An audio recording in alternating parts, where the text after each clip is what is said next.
ಈಗ ಫಾರೆಸ್ಟ್ ವಿಷಯಕ್ಕೆ ಬಂದಾಗ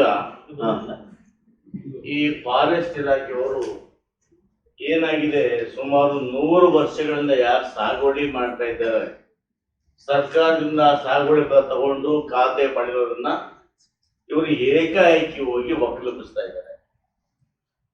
ನನಗೆ ಗೊತ್ತಿಲ್ಲ ನಮ್ಮ ಜಿಲ್ಲಾ ಅರಣ್ಯಾಧಿಕಾರಿಗಳು ಯಾಕೆ ಈ ರೀತಿಯಾದ ಕ್ರಮ ತಗೊಳ್ತಾ ಇದ್ದಾರೆ ಅಂತ.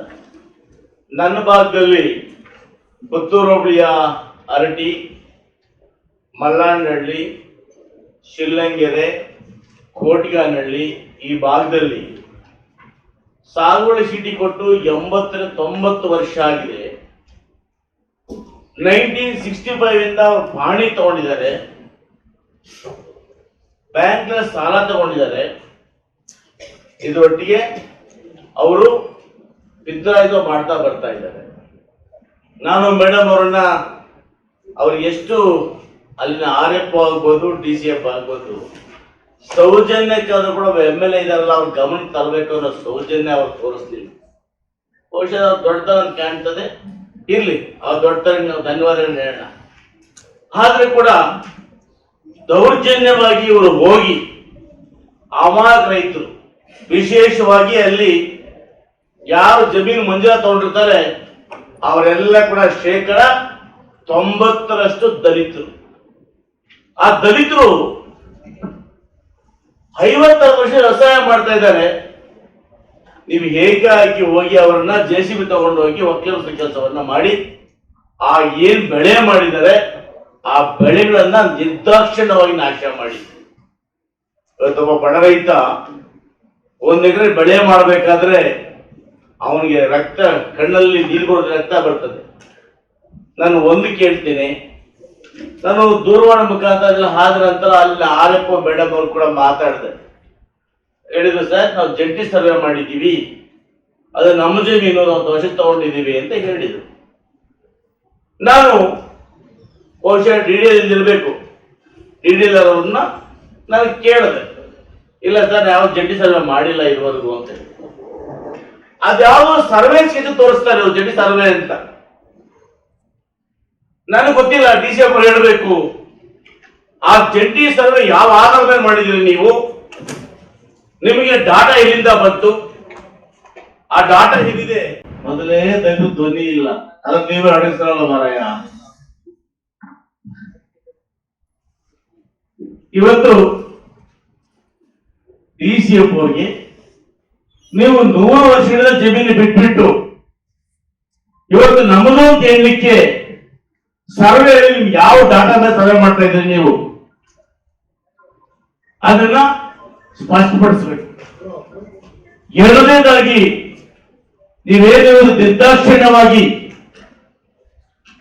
ಆ ದಲಿತರಿಗೆ ಯಾವುದೇ ಮಾಹಿತಿಯನ್ನು ಕೊಡದೆ ಏನು ಅಮಾನುಷವಾಗಿ ಅವ್ರ ಜಮೀನನ್ನ ಸ್ವಾಧೀನ ತಗೊಂಡಿದ್ದೀರಿ, ಇದ್ರ ಬಗ್ಗೆ ಕೂಡ ನಾವು ದಯಮಾಡಿ ಕ್ಲಾರಿಫಿಕೇಶನ್ ಕೊಡ್ಬೇಕು. ಮೂರನೇದಾಗಿ ಅವರ ಜಮೀನನ್ನ ಅವ್ರ ಉಳುಮೆ ಮಾಡ್ಲಿಕ್ಕೆ ಟ್ಯಾಕ್ಸ್ ತಗೊಂಡೋದ್ರೆ ನೀವು ಟ್ಯಾಕ್ಟರ್ ಸೀಸ್ ಮಾಡಿ ಕೇಸ್ ಆಗ್ತಾ ಇದ್ದಾರೆ ಮೇಡಮ್ ಅವರೇ.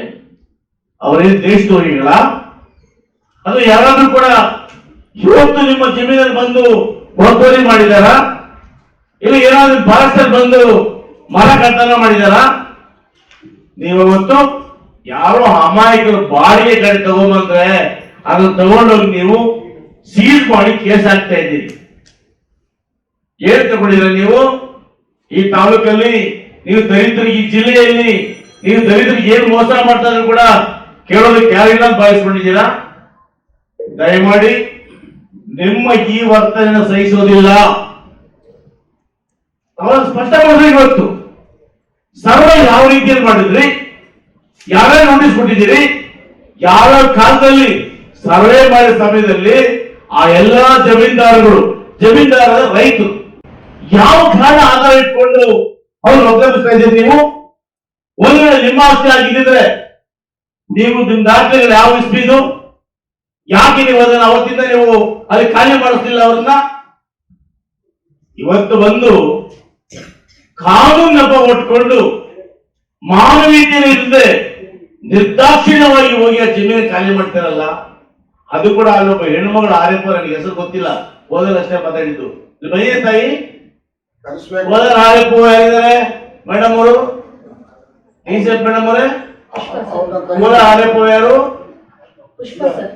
ಯಾರೋ ಮೇಡಮ್ ಓದಲ್ ಮಾತಾಡಿದ ಮಗ ನೋಡಿದ ನಾನು. ಆ ಮೇಡಮ್ ಅವ್ರು ಹೇಳ್ತಾರೆ ಟ್ರಾನ್ಸ್ಫರ್ ಆಗಿದ್ರು ಕೂಡ ಪರ್ಯಾಯವಾಗಿ ಏನಾದ್ರು ಬೇಕಾದ ತಾಯಿ ಡಿಸಿಎಫ್ ಮೇಡಮ್ ಅವರೇ ತಮ್ಮನೇ ಪ್ರಶ್ನೆ ಅಲ್ಲಮ್ಮ, ಈ ಉತ್ತರ ಒಂದು ನಿಮಿಷ ಉತ್ತರ ಕೊಡಿ. ನಾನು ಇಷ್ಟೇ ಹೇಳ್ತೀನಿ, ನೀವು ಅವ್ರ ಜಮೀನಲ್ಲಿ ಉಳುಮೆ ಮಾಡಕ್ ಹೋದಾಗ ಆ ಟ್ರ್ಯಾಕ್ಟರ್ ಸೀಸ್ ಮಾಡಿ ಕೇಸ್ ಹಾಕ್ತಿರಲ್ಲ, ಇದು ಸರಿನಾ? ಇದು ಮಾನವೀಯತೆನಾ? ಯಾರು ಅವ್ರ ನಿಮ್ ಜಮೀನಿಗೆ ಬಂದ್ರ, ನೀವು ಯಾವುದೋ ಸರ್ವೇದಾಗ ಇಟ್ಕೊಂಡು ಅವರ ಜಮೀನಲ್ಲಿ ನೀವು ಒತ್ತುವರಿ ಮಾಡಿದ್ದೀರಿ. ನೀವೆಷ್ಟು ಒತ್ತುವರಿ ಮಾಡಿದ್ದೀರಿ? ಬಲಾಢ್ಯ ಹೈಕೋರ್ಟ್ ಹೋದ ಸ್ಟೇ ಸಿಕ್ಕಿದೆ, ಆದ್ರೆ ಆ ದಲಿತ ಬಡವರು ಅವ್ರ ಹೈಕೋರ್ಟ್ ಆಗಿಲ್ಲ, ಸ್ಟೇ ಸಿಕ್ಕಿಲ್ಲ, ನೀವು ಅವ್ರ ಮೇಲೆ ಸವಾರಿ ಮಾಡ್ತೀರಿ ಮೇಡಮ್ ಅವರೇ.